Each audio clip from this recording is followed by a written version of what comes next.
Haleluya, puji nama Tuhan. Salam sejahtera di dalam kasih kita Tuhan Yesus Kristus.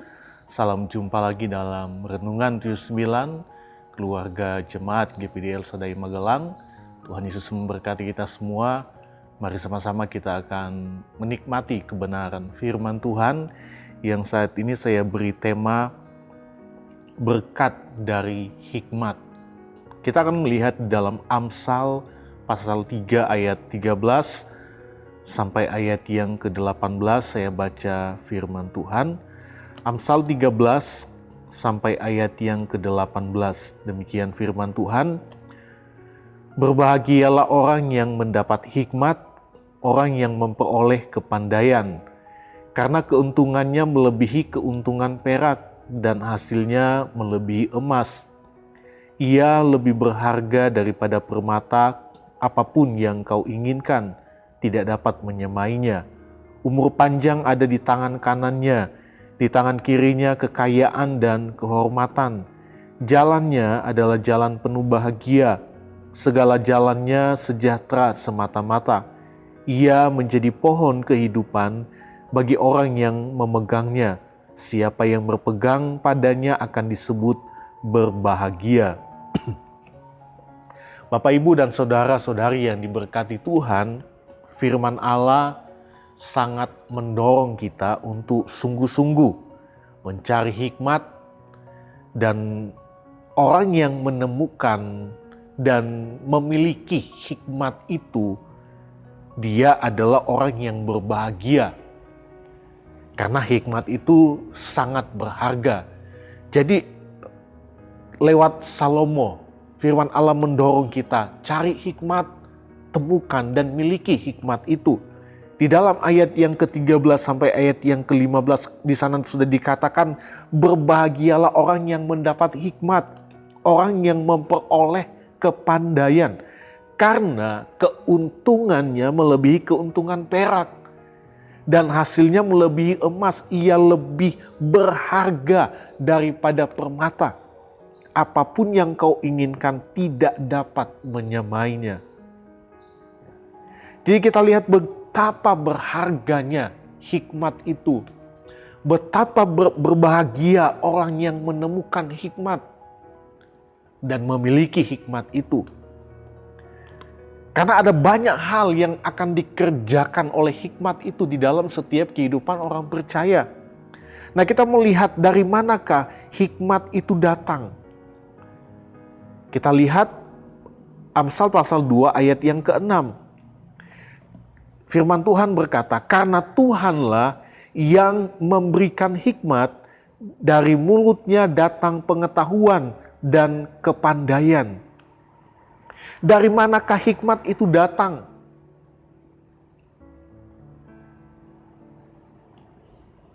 Firman Allah berkata bahwa dari Tuhan. Karena Tuhan yang memiliki hikmat itu. Itu sebabnya Dia yang memberikan hikmat itu. Dari Tuhan hikmat itu. Hikmat datang hanya dari Tuhan. Karena hikmat itu adalah miliknya Tuhan. Itu sebabnya kalau kita lihat Raja Salomo meminta hikmat itu hanya kepada Tuhan. Dan Tuhan memberikan itu kepadanya. Dan itu sudah dijelaskan di dalam 2 Tawarik pasal 1 ayat 7 sampai ayat yang ke-12. Saya baca firman Tuhan 2 Tawarik 1 ayat 7 sampai ayat 12. Pada malam itu juga Allah menampakkan diri kepada Salomo dan berfirman kepadanya, mintalah apa yang hendak kuberikan kepadamu. Berkatalah Salomo kepada Allah, engkaulah yang telah menunjukkan kasih setiamu yang besar kepada Daud ayahku dan telah mengangkat aku menjadi raja menggantikan dia. Maka sekarang ya Tuhan Allah, tunjukkanlah keteguhan janjimu kepada Daud ayahku. Sebab engkaulah yang telah mengangkat aku menjadi raja atas suatu bangsa yang banyaknya seperti debu tanah. Ayat 10, berilah sekarang kepadaku hikmat dan pengertian, supaya aku dapat keluar dan masuk sebagai pemimpin bangsa ini. Sebab siapakah yang dapat menghakimi umatmu yang besar ini? Di ayat 11 sampai ayat 12, Tuhan berfirman kepada Salomo, Oleh karena itu yang kau ingini, dan engkau tidak meminta kekayaan, harta benda, kemuliaan atau nyawa pembencimu, dan juga tidak meminta umur panjang, tetapi sebaliknya engkau meminta kebijaksanaan, hikmat, dan pengertian untuk dapat menghakimi umatku yang atasnya aku telah merajakan engkau. Maka kebijaksanaan dan pengertian itu diberikan kepadamu. Jadi kita lihat, Salomo minta hikmat sama Tuhan, Tuhan kasih hikmat. Dia nggak minta harta kekayaan, dia nggak minta nyawa dari para pembencinya.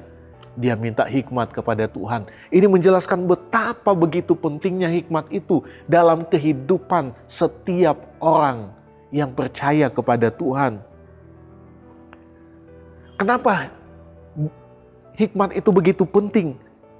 Karena di dalamnya ada berkat yang luar biasa. Nah, kita melihat berkat dari hikmat bagi orang yang memilikinya. Ada 3 di sini. Yang pertama, umur panjang, kekayaan, dan kehormatan. Itu dijelaskan dalam ayatnya yang ke-16. Amsal 3 ayat 16. Saya baca firman Tuhan dalam salinan bahasa Indonesia masa kini. Dikatakan hikmat memberikan kepadamu umur panjang, kekayaan, dan kehormatan. Jadi yang pertama berkat dari hikmat, umur panjang, kekayaan, dan kehormatan. Salomo tidak meminta umur panjang, kekayaan, dan kehormatan. Tetapi kita lihat Allah memberikan itu semuanya kepadanya. Dia hanya minta hikmat kepada Tuhan. Tapi Tuhan berikan dia juga kekayaan dan kehormatan. Di dalam ayat yang ke-12, 2 Tawari, pasal 1 ayat yang ke-12 dikatakan, maka kebijaksanaan dan pengertian itu diberikan kepadamu. Selain itu aku berikan kepadamu kekayaan, harta benda, dan kemuliaan. Sebagaimana belum pernah ada pada raja-raja sebelum engkau, dan tidak akan ada pada raja-raja sesudah engkau. Berkat dari hikmat itu mendatangkan umur panjang, kekayaan, dan kehormatan. Namun Tuhan tidak memberikan semuanya itu, umur panjang, kekayaan, dan kehormatan kepada Salomo. Seketika itu juga Tuhan gak berikan dengan seketika itu juga kepada Salomo. Tapi ada proses yang panjang untuk sampai di situ. Dan bagaimana Salomo memperolehnya? Dengan hikmat Tuhan yang dia miliki. Salomo melakukan segala sesuatu sebagai Raja Israel dengan penuh hikmat kebijaksanaan. Sehingga kekayaan, kehormatan itu datang kepadanya. Dia tidak mengejar itu, tetapi itu datang kepadanya. Kenapa? Karena hikmat dia miliki di dalam kehidupannya. Hikmat mengajarkan kita bagaimana menjadi orang-orang yang diberkati dan terus diberkati Tuhan. Orang yang tidak punya hikmat, dia akan melakukan segala sesuatu tentu dengan sembarangan, tidak sesuai dengan kehendak Tuhan. Bahkan banyak hal-hal yang tidak berkenan di hadapan Tuhan yang dia lakukan.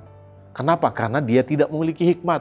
Tapi orang yang memiliki hikmat pasti akan berjalan pada setiap rencana Tuhan. Dia akan melakukan segala sesuatu sesuai dengan kehendak Tuhan. Yang kedua, berkat dari hikmat bagi orang yang memilikinya. Kebahagiaan dan damai sejahtera. Ayat 17, Amsal 3 ayat 17. Saya baca dalam salinan bahasa Indonesia masa kini. Hikmat membuat hidupmu senang dan sejahtera. Jalannya penuh bahagia. Segala jalannya sejahtera semata-mata. Hikmat membuat hidupmu senang dan sejahtera. Apa gunanya umur panjang? Apa gunanya kekayaan dan kehormatan tanpa kebahagiaan dan damai sejahtera? Banyak orang mempunyai harta, kekayaan, dan kehormatan, tetapi tanpa kebahagiaan dan damai sejahtera. Tetapi orang yang memiliki hikmat adalah orang yang diberkati Tuhan di dalam pekerjaannya, dalam usahanya, dan dengan berkat kebahagiaan dan damai sejahtera di dalam kehidupannya. Karena hikmat akan menuntun kita untuk melakukan perintah-perintah Tuhan. Yesaya 48 ayat 18, sekiranya engkau memperhatikan perintah-perintahku, maka damai sejahteramu akan seperti sungai yang tidak pernah kering, dan kebahagiaanmu akan terus berlimpah seperti gelombang-gelombang laut yang tidak pernah berhenti. Itu orang yang melakukan firman Tuhan. Dia akan menikmati damai sejahtera, sukacita itu berlimpah-limpah dalam hidupnya. Bagaimana menjadi orang yang hidup melakukan setiap perintah Tuhan? Kalau kita memiliki hikmat di dalam hidup kita, kita akan jadi orang-orang yang taat kepada setiap apa yang menjadi perintah Tuhan dalam kehidupan kita. Sehingga kita mengalami damai sejahtera, kebahagiaan yang berlimpah-limpah seperti gelombang-gelombang laut yang tidak pernah berhenti. Yang ketiga, berkat dari hikmat bagi orang yang memilikinya adalah jaminan hidup kekal. Kita lihat Amsal 3 ayat 18. Ia menjadi pohon kehidupan bagi orang yang memegangnya. Siapa yang berpegang padanya akan disebut berbahagia. Kita lihat, ia menjadi pohon kehidupan. Ya. Jadi hikmat itu menjadi pohon kehidupan. Pohon kehidupan ini menunjuk pada kehidupan kekal dengan Tuhan Yesus. Kita lihat Wahyu 2 ayat 7. Siapa bertelinga, hendaklah ia mendengarkan apa yang dikatakan Roh kepada jemaat-jemaat. Barang siapa menang, dia akan kuberi makan dari pohon kehidupan yang ada di Taman Firdaus Allah. Jadi kita lihat ada jaminan hidup kekal orang yang memiliki hikmat di dalam kehidupannya. Karena hikmat akan mengajarkan kita banyak hal bagaimana menjadi orang-orang yang hidup dalam kebenaran, menang atas dosa, dan disebut sebagai orang benar. Amsal 11 ayat 30a dikatakan hasil orang benar adalah pohon kehidupan. Hasil orang benar adalah jaminan hidup kekal dengan Tuhan. Bagaimana kita menjadi orang-orang benar? Tanpa hikmat kita tidak bisa. Kita harus mencari hikmat, menemukan hikmat itu dan miliki hikmat. Karena hikmat itu hanya datang dari Tuhan, kita minta sama Tuhan. Miliki Tuhan, beri saya hikmat. Cari lewat kita membaca firman Allah. Kita menyembah Tuhan, kita berdoa. Sampai kita memiliki hikmat Tuhan dalam kehidupan kita. Dan hikmat itu yang akan mengajarkan banyak hal dalam hidup kita. Sehingga kita disebut sebagai orang-orang benar, orang-orang yang layak untuk menikmati pohon kehidupan. Yang artinya orang-orang yang layak untuk menikmati keselamatan kekal di dalam Tuhan. Inilah berkat dari hikmat bagi orang percaya. Itu sebabnya firman Tuhan berkata, orang yang menemukan dan memilikinya adalah orang yang berbahagia. Bapak, Ibu, dan Saudara yang diberkati Tuhan, kita tidak perlu menjadi seperti Salomo. Karena itu adalah kapasitasnya sebagai seorang raja pada waktu itu. Tapi saya percaya hikmat yang menyertai dalam setiap kehidupan kita, yang akan memberikan setiap kehidupan kita kebahagiaan, damai sejahtera, sukacita, berkat dari setiap pekerjaan, dari setiap usaha kita. Tuhan Yesus memberkati kita semua. Mari kita akan berdoa. Terima kasih Tuhan Yesus buat anugerah-Mu, kebaikan-Mu, kami boleh nikmati sampai hari ini. Kami percaya hikmat-Mu yang sudah menyertai setiap langkah-langkah kami. Biarlah hikmat-Mu itu terus ada di dalam kehidupan kami. Dan kalau ada umat-umat-Mu yang belum memiliki hikmat, biarlah kami boleh terus mencari hikmat itu. Kami menemukan, kami memiliki hikmat itu. Dan kami percaya dengan hikmat, kami menjadi orang-orang yang terus dituntun kepada kebenaran. Sehingga kami boleh mengalami berkat, sukacita, damai sejahtera yang akan terus menjadi bagian dalam kehidupan kami. Bahkan terlebih, kami menikmati pohon kehidupan, kekekalan dengan Engkau ya Tuhan. Terima kasih Bapa yang baik, terima kasih buat firman-Mu. Ya Tuhan, nama-Mu adalah untuk selama-lamanya. Ya Tuhan, Engkau diingat turun-temurun, sebab Tuhan akan memberi keadilan kepada keluarga jemaat GPD El Shaddai Magelang dan akan sayang kepada hamba-hambanya. Kami bersyukur, kami berdoa dalam nama Tuhan Yesus Kristus. Haleluya. Amin.